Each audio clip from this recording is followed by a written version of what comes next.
శ్రేష్టమైన దేనిని మరవకుమని దావీదు మీ రుణాన్ని మేము తీర్చగలం తండ్రి. సర్వ శరీరుని ఎద్దకు వచ్చి మమ్మల్ని కనికరించండి. వర్ధంతి సందర్భంగా నిన్ను స్తుతిస్తున్నాం తండ్రి. ఈ సమయంలో నాయన భూమి మీద ఆయన జీవించినటువంటి జీవితంలో వచ్చినటువంటి స్నేహితులను, శ్రేయభిలాసులను, అభిమానులను నీతి గలయే నీతి గలయే స్తుతి మీ ఆత్మతో నామవలే మువ్వవేదురు లెబనోను ఉన్నారు.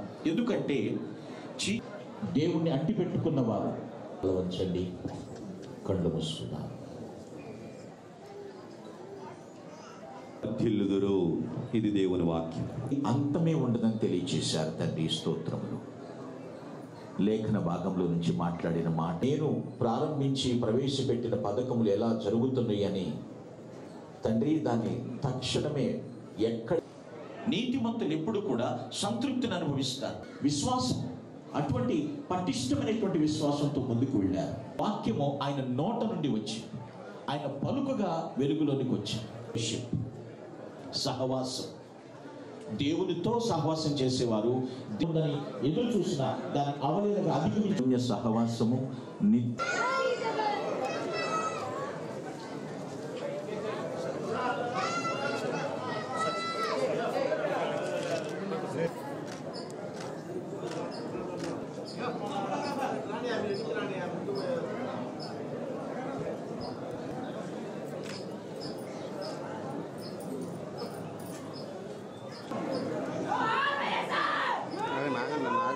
ఆగండి.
జై జగన్.